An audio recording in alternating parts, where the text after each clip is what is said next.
page. So yesterday we've seen how to take a build template respective to your application type. Okay, and then basically, since this is a PaaS service, it gives most of the required, not most, the minimum required task to build your solution, and from there we need to extend it. Okay, now what's our extension? So everywhere you can have the automated builds because that is very simple, right?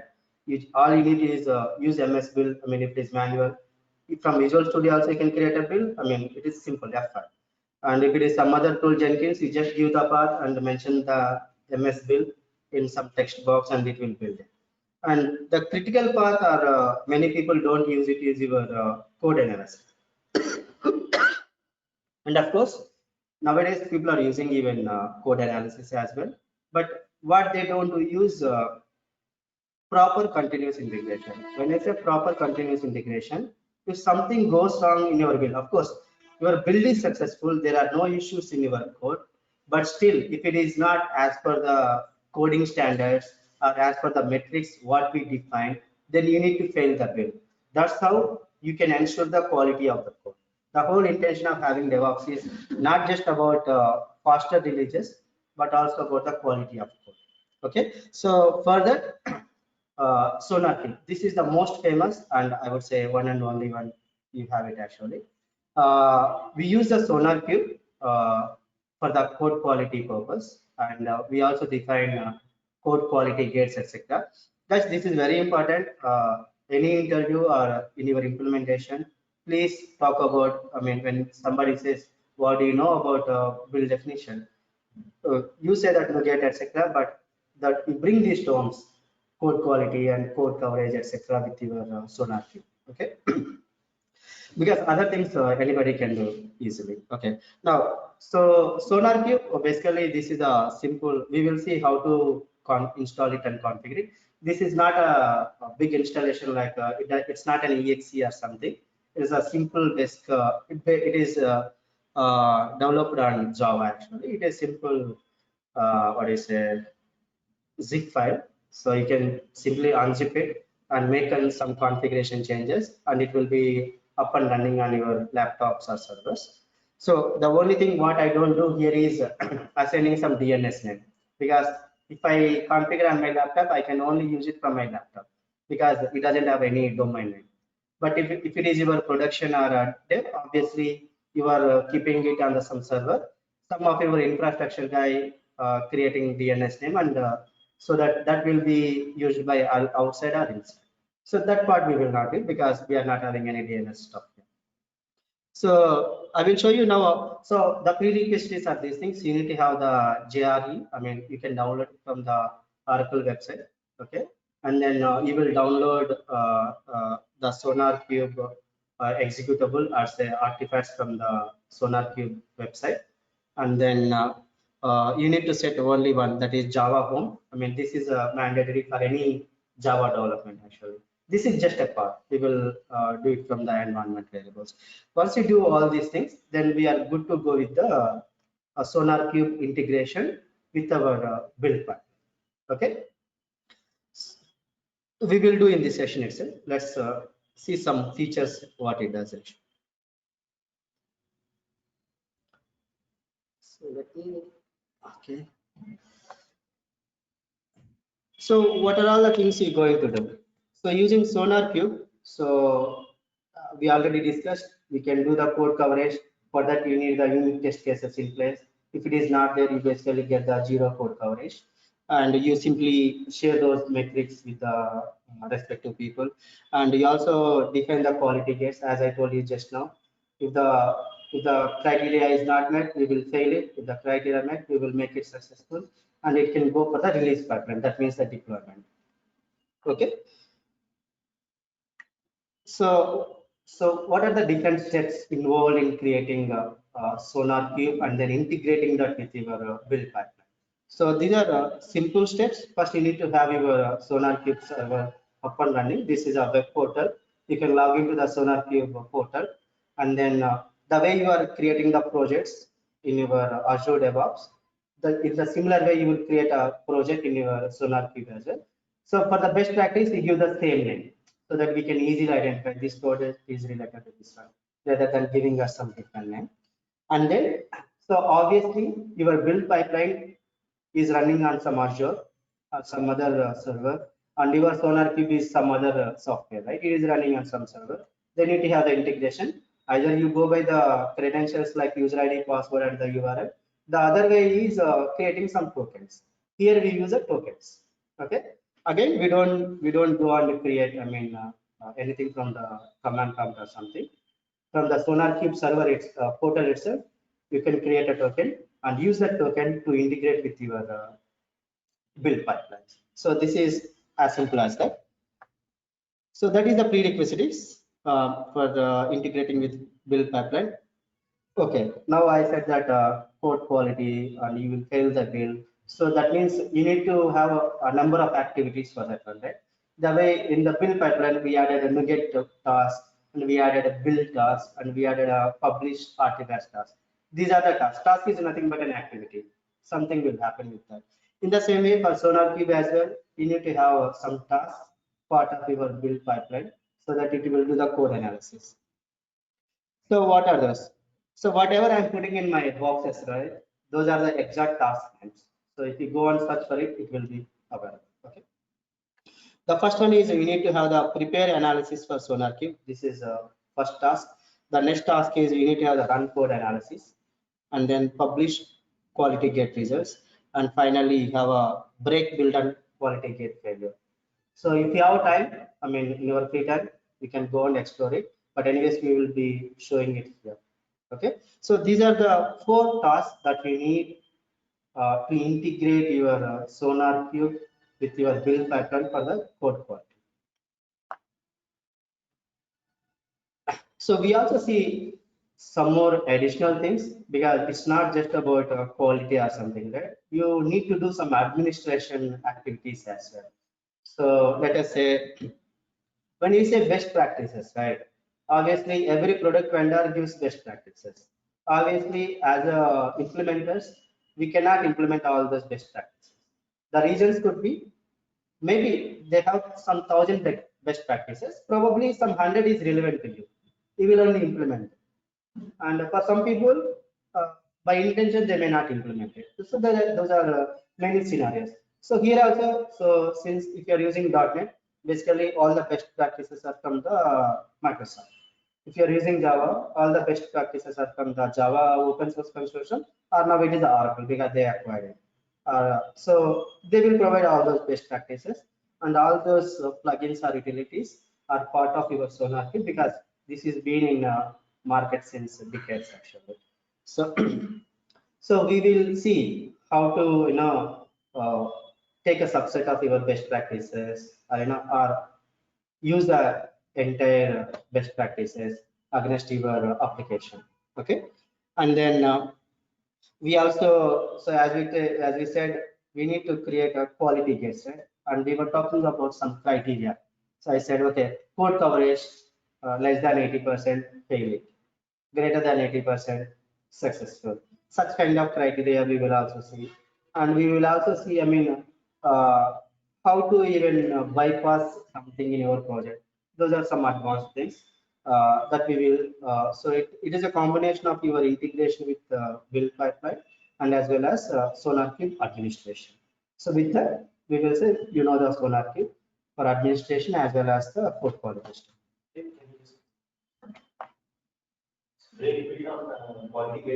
Yeah, you see, I kept it in the red color. I intentionally kept it. This is the task which makes your build success or failure.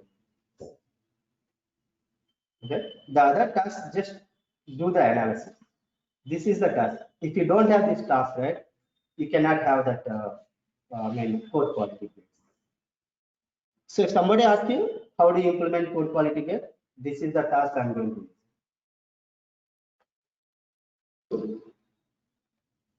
And okay, this is some advanced version. I would say this is not for the DevOps people, but this is for the developers. Okay, this is for to improve the productivity time. So now, to know your code quality, right? What you are doing first, you need to push your code to the server, and then you have to run your build pipeline, and then it will run your code analysis on the SonarQube. After happening all these things only, you will come to know your code quality, right? But what is happening on the server? Everybody's code is there, not on your side. I'm building the centralized repository.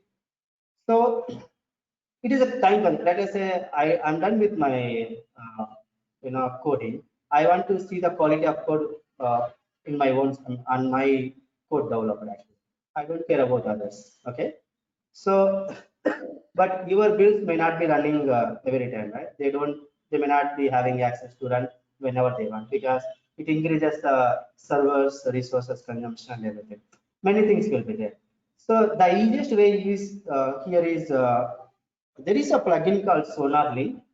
Okay, I would say this is your desktop version of your SonarLink. Okay, so I can have this SonarLink integrated with my Visual Studio, and whatever is the rule set I'm using core rule set, I would say these are all the best practices. The term here is a core rules. Whatever is the core rules I'm using on the server can be used on my desktop as well. How I use? I will have this SonarLink extension, and then in the configurations I will give my SonarQube server URL. Of course, there will be some settings because integration, etc. Then what happens? Every time I do some 10 lines of code, and obviously I build it right from the Visual Studio. Whenever I build it, it is doing the code quality locally. So I don't need to wait for some server build to happen. So and at the end of the day or something, everybody checks in their code or push their code to the repository. And tomorrow you will not have any surprises, And even for the project managers or leads, right? It's easy because every developer already ensure that the code quality is being met on his local laptops, and then only that is being pushed to the server. So you may get something, but probably not as many as you think actually. So it will be easier actually. So that is the SonarLink. So we will do this. I mean, once we do the SonarQube stuff, right? We will come back to this SonarLink in the Visual Studio. That's the thing, because this is not a must, I'm sure, but this is one of the best practice that you can suggest to the developers. So your job we will finish telling this one SonarLink, and you will give the access, URL and everything to your developers. They just go and install the extension in the Visual Studio, and then they can configure it. So this is what I said. Okay, you will install that and then connect to the SonarQube server. You give the URL, and then they can go ahead and use it. I mean, they don't need to even look into this. Once it is configured, every time the project is built, it will get executed.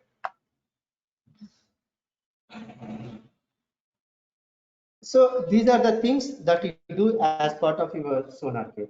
Okay, now let's go and set up the SonarQube server.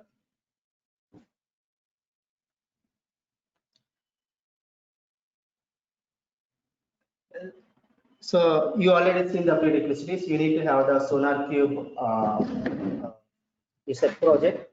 I would say execute. I don't say executable because this is not an exe. This is a simple code actually, which contains internally some way to open portal and everything, which is based on Java. So I will take that from the SonarQube server. So let's go and take it.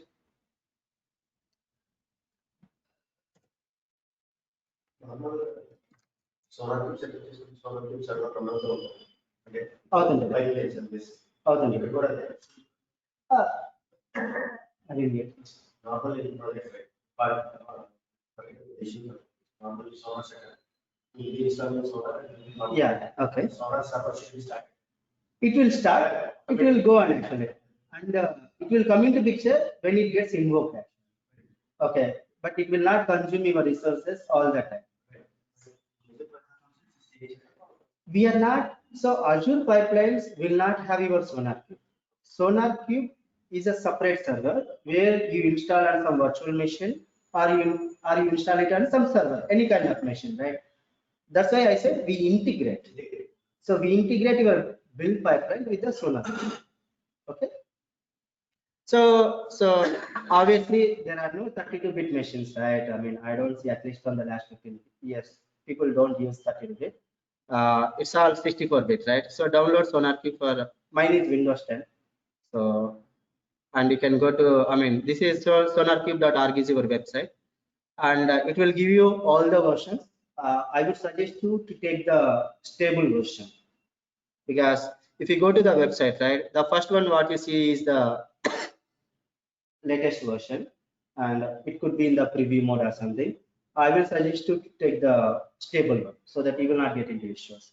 And here you can see many options. I mean, community edition, and then licensed version.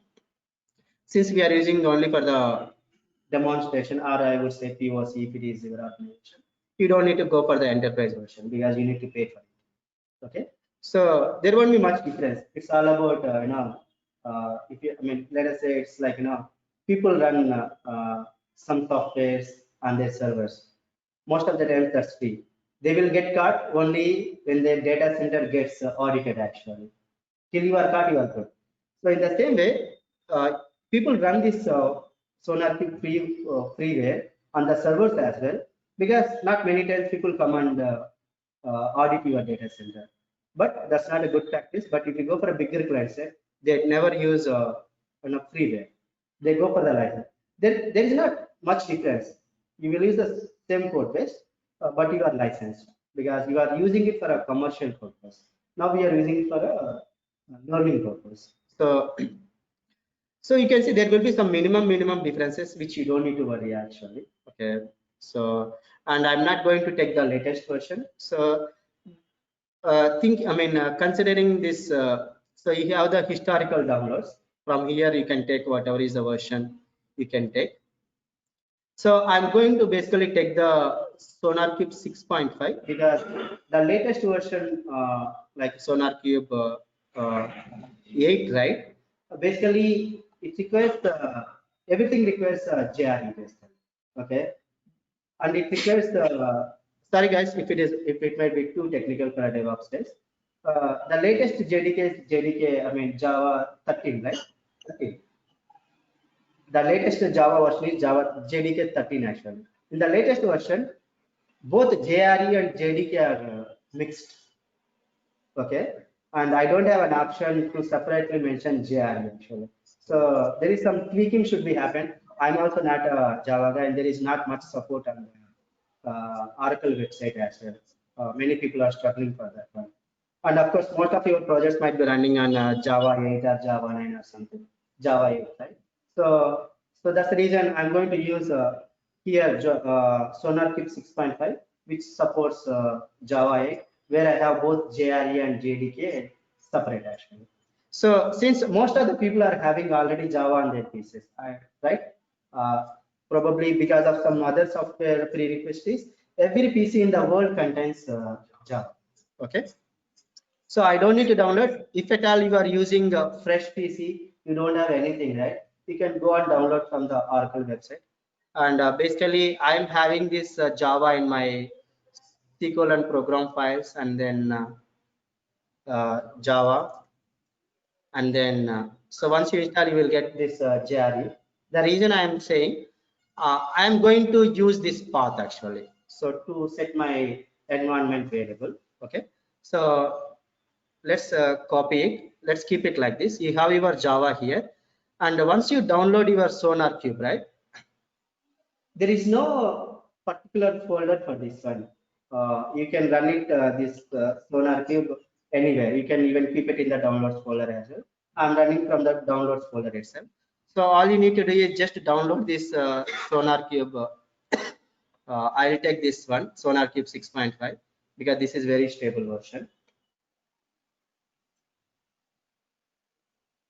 So okay, it's only internet is good. That's good. So once I open this, I just need to make a couple of configurations. Okay, one is related to the database. If you are using a production version of SonarQube, right? Obviously, you need to have all these metrics saved somewhere else. You can use Oracle, you can use SQL Server, you can use MySQL. It supports many languages. All you need is you need to go to that configuration file, give the user ID, password, and the connection string. If you're a Java guy, you know how to set up the JDBC in that card, and you just need to copy paste your stuff. Since this is a demonstration purpose, I'm not going to use any Oracle or it comes up with an embedded database. I'll go with that. Will it be Okay. same for every language and like .NET, CH, Python, SAP? Yes, yes. Yeah. So SonarCube supports all these things. First, let me configure this. Once I open this, you will come to know. So it is Okay. not, your configuration is not specific to language. It is specific to your SonarCube installation. Okay. Okay. So all you do is you will simply go and unzip it, right? So let me go to my downloads folder, show in folder. So I am already, I mean, since I already have the downloaded version, it is giving off to actually. Once you unzip it, right? Let's go to, I already unzipped. I unzipped it multiple times, SonarCube 6.5. Let's go to SonarCube 6.5. This is the one I downloaded. Once you unzip it, you will get it actually. So, and then the one what you give attention is this configuration folder. Go to conf folder, and these are the two files where you can make some changes. Just open a wrapper. So first time it won't show the notepad because I'm editing with the notepad. It is showing that notepad symbol. All you need to do is basically you will not have this line. You see this, this is a path to my Java installation directory. C: program files Java JRE1. I just open this. This is the path actually. Okay. So when you first open this, right, your configuration folder and this wrapper, it will look like this. It is in comments hash. You have to give the path to your JDK. So I already have it, but I will open anyways. I downloaded that new one, right? I can just open and show it to you. So let's go to our what do you say, the latest downloaded one. Go to downloads. This is the one I downloaded. I can straight away show it from here. Let's not unzip. We don't need to unzip. SonarCube 6.5 and this configuration. This is wrapper.conf folder. Open it. So it is simply having just Java, but you need to give the complete Java. That's why I opened my folder and copied it and pasted it here. That's all you need to do it here. Okay, and other things you can just leave it as it is. Okay, so it basically runs as a service. So the service name will be SonarCube. These are all built in. You don't need to do anything actually. So let me close both from my unzipped folder and zipped folder. Yeah, let me go to my conf, and then we have one more Sonar file. Okay, this is where you will mention your database configuration. As you see, it supports basically everything will be in the comment mode, which is a hash. You see the hash, right? Everything is commented. So if you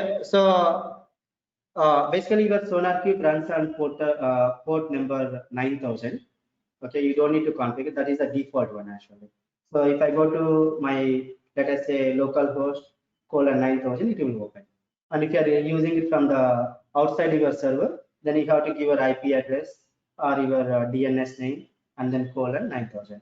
Or if they give a complete some DNS name, you can simply say SonarCube server / whatever it is. So it all depends on the network configuration. So here, this is where you give your database stuff. If you are using MySQL, you just uncomment this line. Okay, remove the hash, and then people whoever is using MySQL, they know how to give the credentials. Yeah, and if you are using Oracle, you just uncomment these lines. So it is saying, and if you are using Postgres, and if you are using SQL Server, so you have, I mean, you have all these support here. You just go and give your database. Right now, I'm using embedded database, so I don't need to do anything. since I already set up my Java path in my configuration file, that's all I need.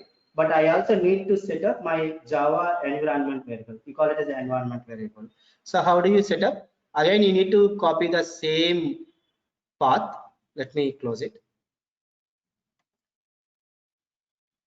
So if it is a Windows, it's a straightforward. I mean, you can go to, my computer, this PC, and then go to properties, and then you have the advanced system settings, and then you have the environment variables. Okay, you can go and add your environment. How you can? I mean, it's simple. You can click on edit, and then sorry. So this is a JDK path, and there is a one more path as well. So okay, click on. So wherever you add it, it works actually. Don't worry about it. Okay. So this is the one I added, Java JRE/BN. Okay, you can add like this and then just make an entry. So this is, if it is a Linux or something, I'm not a Linux admin, but there are commands like export, and they set that $path equal to, and then path, and then they give the path actually, if it is a Linux. Okay. So these are very old commands, and you will get the very first command will be that one only, if we say how to set a Java environment variable. Okay. Now I am done with my SonarQube configuration. It's all about download, set the conf folder properties, and then set the Java home. It is as simple as that. And now how do you access it? As I told you, SonarQube by default runs on the port 9000. Okay, now since I'm running from my local local PC, I can give a local host and 9000. Let's go and hit it. This is the home page that you get it. Okay, so I haven't logged in basically, and these are all the options what you get with the projects, issues, rules, profiles. You see, we were talking about the rule sets, right? You see a lot number of rules here, and it supports many languages. As I told you, it supports Java, Python, C#, Flex, XML, and there are many as well. Okay, and it will even analyze your database scripts as well, like SQL Server scripts as well. It will analyze and will give you. Okay, uh, and then since we haven't logged in, we have to log in first. So we will create the profiles as I said, and we create the quality gates as I said. Okay. Now let's go and log in. This is on the bottom, top right hand. So SonarQube, every software comes up with a default user ID password. Here it is a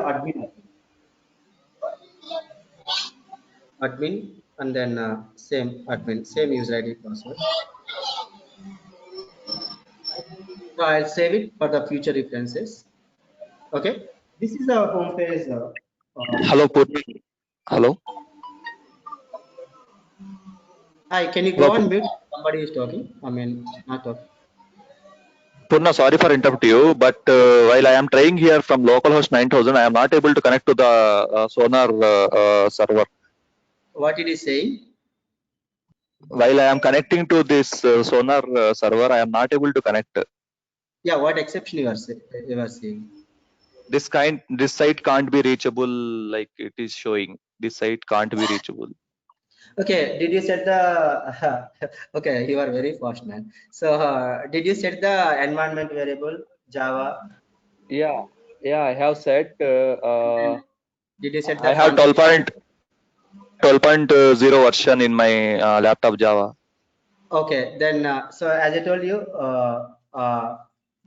there are for different versions there are different stuff actually. Right now I cannot tell you what is the issue you are having. Okay, but you send. I can give you your email ID. Send me your screenshots or something, and I'll come back to you. I will take question and answers end of this one, and this is my email ID.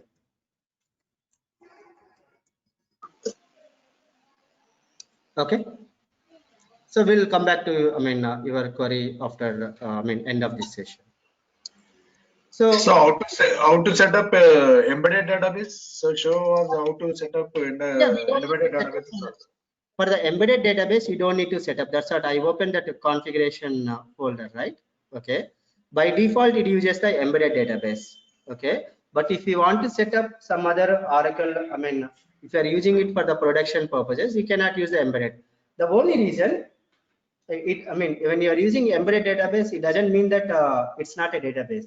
It saves everything. It is I mean, let us say when you install some product, right? It comes with the embedded database. Most probably they use a Postgres, or they use a Debian database, etc. Because they are open source and lightweight, and it also uses some lightweight database inside. But only the problem when you compare this embedded database with other database like Oracle or SQL Server, performance. Okay, if you are using a huge loads, right? If you are using hundreds of people are using, hundreds of builds are using this SonarQube, then your embedded databases cannot cope up with that volume of load. Actually, that's the reason people go with the licensed version as a separate database. For embedded database, you don't need to set up. It is by default. You can just open your conf folder and then open the wrapper. There you see I mean, for different databases. So guys, for easy purpose, the latest, I mean, the stable version is 6.5, and use the Java 8. I mean, you can easily do it actually. But for other versions, I mean, there are specific, I mean, specific configuration settings or some tweaks to be done, which we cannot do it online actually, because it takes hours and hours or days and days, and we need Java expertise here as well. Okay. Okay, so we have this SonarQube server available now. This, I mean, we will not get into all these different tabs now. I'm just opening it for you. I mean, probably you can do it before me. Okay, so you can do the administration activities. I can do the quality gates and then profiles. Okay, so you have the C# profiles, and then these are the rules. Okay, and so basically, in real time, what happens? I'm just giving some inputs for the upcoming sessions.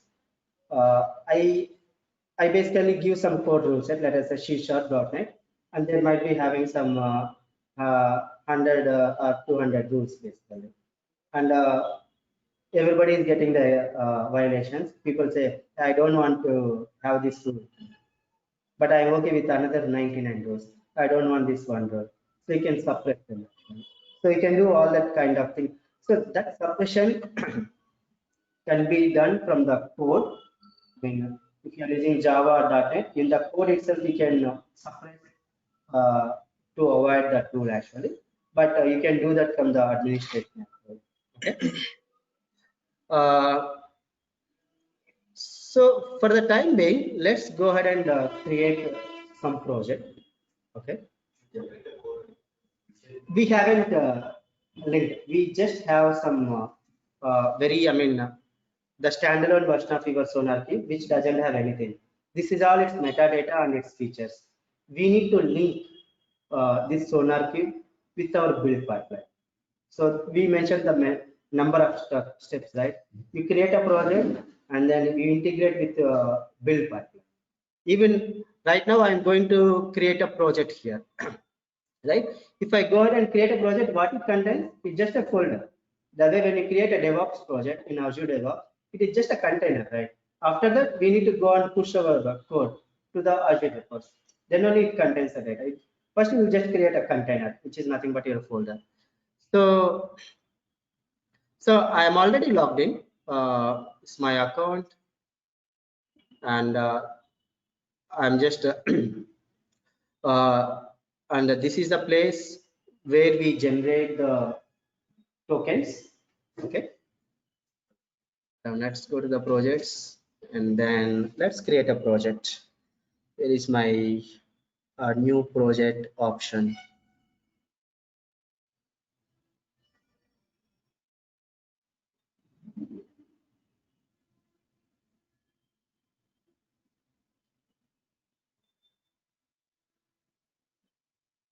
Oh, every time I find this.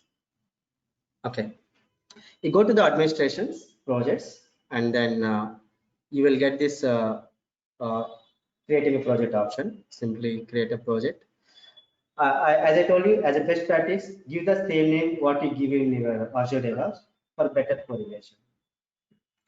Let's go to my DevOps portal, and then we are using, what is the one we are using? Sorry, I'm in a different one. This is my organization name. This is the project we are using, right? Azure CI Demo Lab. Let me take this, let me copy this. Now go to Sonar Cube. Let me close all these things. Let me close it. We need to start solar after. Not required. Not required. See, not only this Sonar Cube server, any software, right? Why do you stop and start the services? The first thing is to improve the performance. Sometimes what happens, we have the cache stuff, and it might have created a lot many junk files. That's where you restart the service. It can be a web server, it can be a service, anything. The moment you see some performance issues, so the people, how we restart our PCs if something doesn't work, to clear everything and it starts fresh.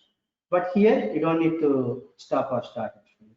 So because it is internally running, it doesn't cause any issues. So if that is it, when it's like, okay, these are the different concepts basically. Your applications runs in a different ways. Let us say I have my .NET application. To run my .NET application, I have to deploy to my IIS. That is one way. The other way is I can have my built-in my built-in web server in my code itself. And the moment I created a package and put it somewhere, and I can open it. I have the configuration. If I give this URL, I can get it. So it will automatically start that one. In the similar way, even SonarQube as well, right? So the code is written in such a way that, so this by default it runs on the 9000 port. So the moment you give your IP address :9000, or if you're running from the same server, localhost /9000, it will go and hit that. That's a network configuration code they written inside it. I don't know how they written it, but this works actually. Okay. So the branch name, again, I will suggest you to give the same branch name on which your CI pipeline is working. But this is not tightly coupled. This is just a test. This is for our verification purpose. See, we are not linking actually. So let's go and give a master only. And I'm going to give a key actually. This key is nothing but your entry point. You have to remember. Okay. Let's for easy purpose, I will give the same key, the project name, copy it, and then paste it. And I'm not going to make it as a public. Public means anybody is having, URL of this project, right? They can see the metrics. Okay. Let's make it private, and then create. Now, the project is being done actually. This is as simple as that. Okay. Now, if you open this, there won't be anything. Okay, and you remember this one, the key here it is, this is the key name I given and the master branch. So we will be using this one. Let me save it somewhere.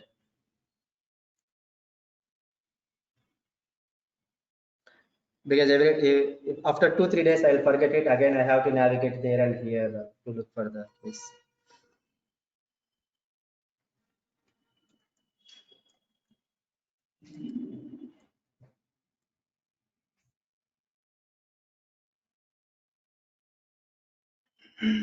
So now I'm done with this. So in our slide you seen, right? You create a project and then you need to have a token actually. Okay. So as you seen, right? You have to go to this administration, and then that security basically. You go here and then go to my account and then security and then give some, I mean, to generate a token, you just need to give some string actually. So you can give any string. There is no hardcore dependency. I'll just give the same name, Azure CI Lab generate. Okay, done actually. Let me copy this token. Copy. I'll have this in my 8 a.m. So, I mean, if I lost it, I can go and regenerate one more thing. That's not a big deal, right? But let me keep it here. Okay. So now I created a project. I have the token available. And now I have to go to my build pipeline and integrate this SonarQube with my build pipeline. Okay. Right now, I cannot use this SonarQube with my build pipeline because my laptop is standalone. It is not part of any Active Directory, or it is not part of my Azure cloud. Okay, that means it is not accessible over internet, and I don't have any DNS, I mean domain registered and use it. So I cannot access this outside of my laptop. So that's the reason. What I do is, again, you may say that you can go and use a virtual machine, but it has to run and it incur a cost for me, right? So what I'm doing, I'll be going and using online version of Sonar. The way Azure is having TFS, VSTS, etc., and you have the Azure DevOps server to run on your local, and Azure DevOps as a PaaS service. We are using the PaaS service, right? In the same way, even for Sonar Cloud, SonarQube also you have the cloud version. So because which is available on the online, we integrate. But I explained these things because in future you may need to, you will have to run this. If you're working for an organization which just started your DevOps journey, right? Then you have to set it up. If you're already working for a bigger organization or established organization, they already have all these things in place. You just need to go and use them actually. So since I cannot use it online, I'm going to use the cloud version of my Sonar. Okay. Before that, so let's go to my build pipeline. So this is my build, right? And let's edit it.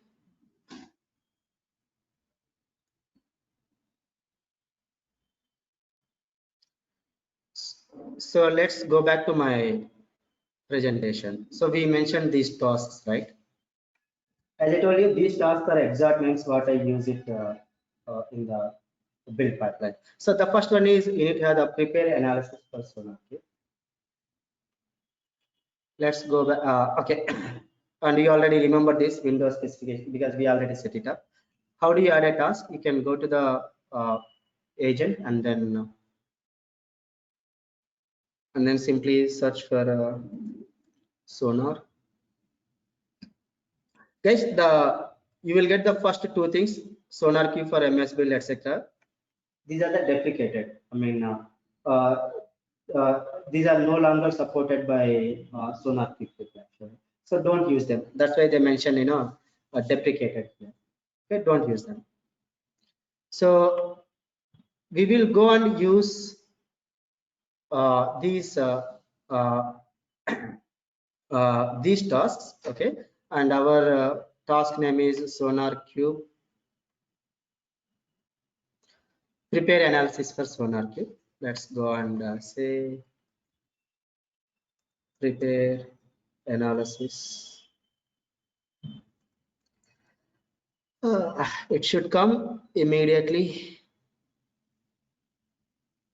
Okay, right now everything is sorry, I'm using the other batches, right? I should be getting the add option, but this is a different organization. I have to add the task. That means first I need to get the task, means I install it, that extension into my organization, then only it will be available. Okay. So you have the SonarQube and you have the Sonar Cloud. Okay. I will show you how to use Sonar Cloud. I mean, everything, look and feel, the options, everything is same. But that is online version. This is your on-premise version. Okay. If you are using your on-premise version, you can go ahead and use this. Let us say get it free, and then say get it free.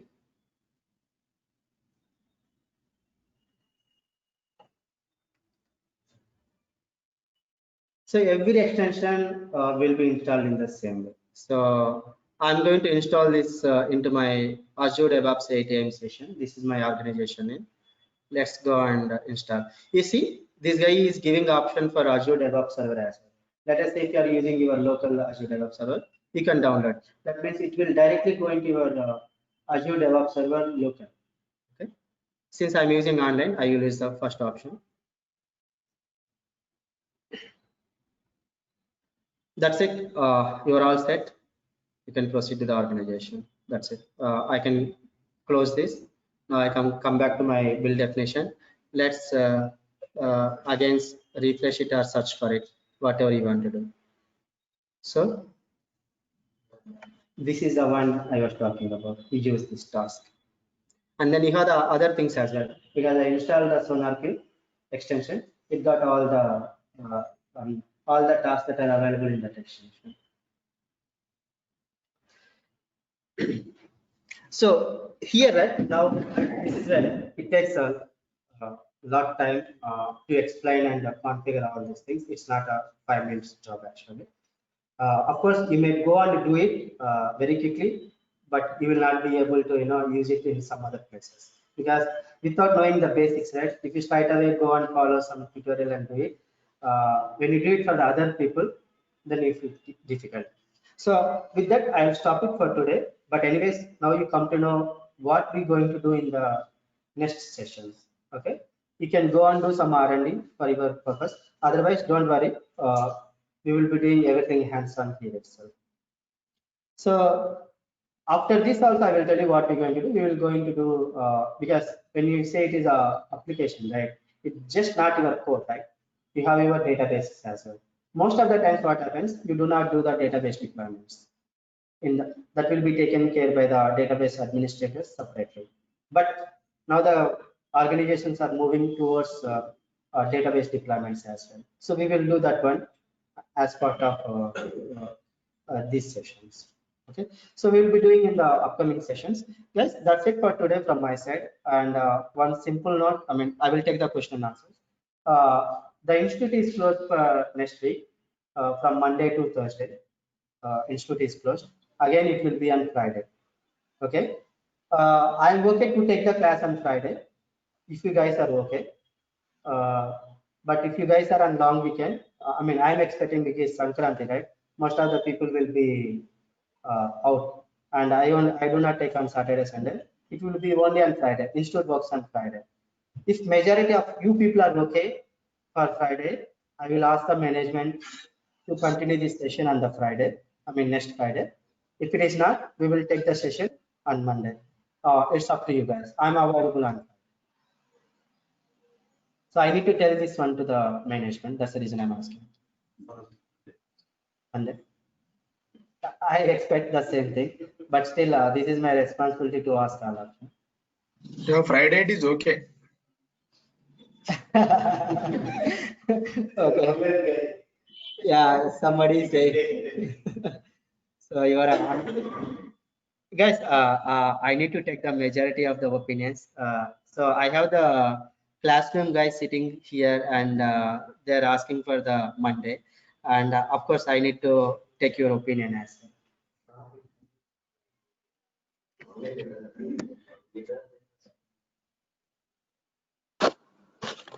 It's okay for me. Either Monday or Friday, anything. Okay, thank you, man. Because most it's a long, I mean, Sankranti, right? Most of the people off for the entire, even offices are closed. Most of the people don't know. So,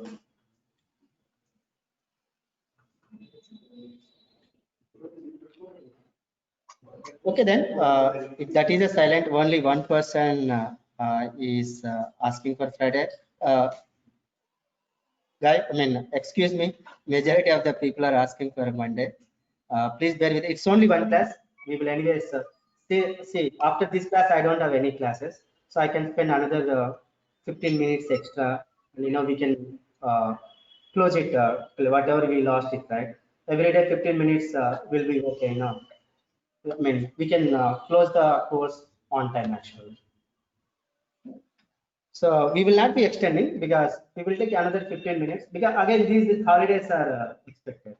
So we'll take additional 15 minutes and we will close the course on time.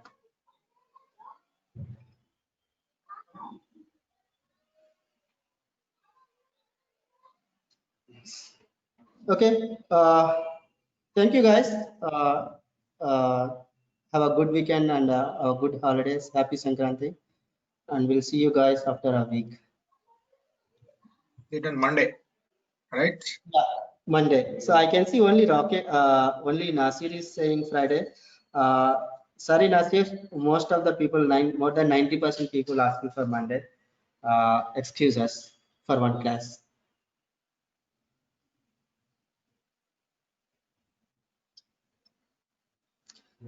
Thank you guys. Happy Sankranti and happy holidays. So if Paul